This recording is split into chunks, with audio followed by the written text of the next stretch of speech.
RCB ಫ್ಯಾನ್ಸ್ಗೆ ಖುಷಿ ವಿಚಾರ ಏನಂದ್ರ ಇನ್ನು ಮುಂದಿನ RCB ಮ್ಯಾಚ್ಗಳೆಲ್ಲ ಚಿನ್ನಸ್ವಾಮಿ ಸ್ಟೇಡಿಯಂ ಒಳಗೆ ನಡೆಸ್ತೀವಿ ಅಂತೇಳಿ ಕರ್ನಾಟಕದ ಉಪಮುಖ್ಯಮಂತ್ರಿ DK ಶಿವಕುಮಾರ್ ಅವರು ಹೇಳ್ಯಾರ.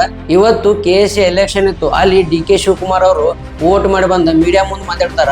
ಅವಾಗ ಅವ್ರು ಹೇಳ್ತಾರ RCB ಮ್ಯಾಚ್ಗಳನ್ನ ಬೇರೆ ಸ್ಟೇಡಿಯಂ ಶಿಫ್ಟ್ ಆಗಕ್ ಬಿಡಂಗಿಲ್ಲ, ನಾವು ಚಿನ್ನಸ್ವಾಮಿ ಒಳಗ RCB ಮ್ಯಾಚ್ಗಳು ನಡೆಸ್ತೀವಿ, ಹಂಗ ಕಾಲ್ ತೊಳೆದ ಪ್ರಕರಣ ಏನಾಗಿತ್ತಲ್ಲ ಹಂಗ ಮುಂದೆ ಆಗಲಾರ್ದಂಗ ನೋಡ್ಕೋತೀವಿ ಅಂತೇಳಿ DK ಶಿವಕುಮಾರ್ ಅವರು ಹೇಳಿಕೆ ಕೊಟ್ಟಾರ. ಮುಂದಕ್ಕೆ ನಾವು ಯಾವ IPL ಶಿಫ್ಟ್ ಆಗ್ಬಿಡಲ್ಲ, ಇಲ್ಲೇ ನಡೆಸಿಸ್ತೀವಿ.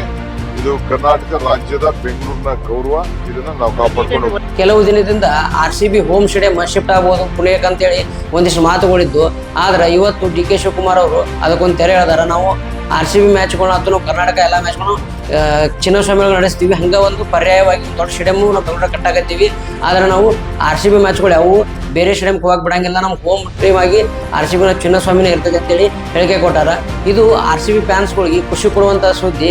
ಇದ್ರ ಬಗ್ಗೆ ನಿಮಗೆ ಏನು ಅನಿಸ್ತದೆ ಅನ್ನೋದು ಕಮೆಂಟ್ ಮಾಡ್ರಿ. ಹಂಗ ನನ್ನ ಕಂಟೆಂಟ್ಗಳು ಇಷ್ಟ ಆಗಿದ್ದು ಅಂದ್ರೆ ನನ್ನ ಫಾಲೋ ಮಾಡಿ.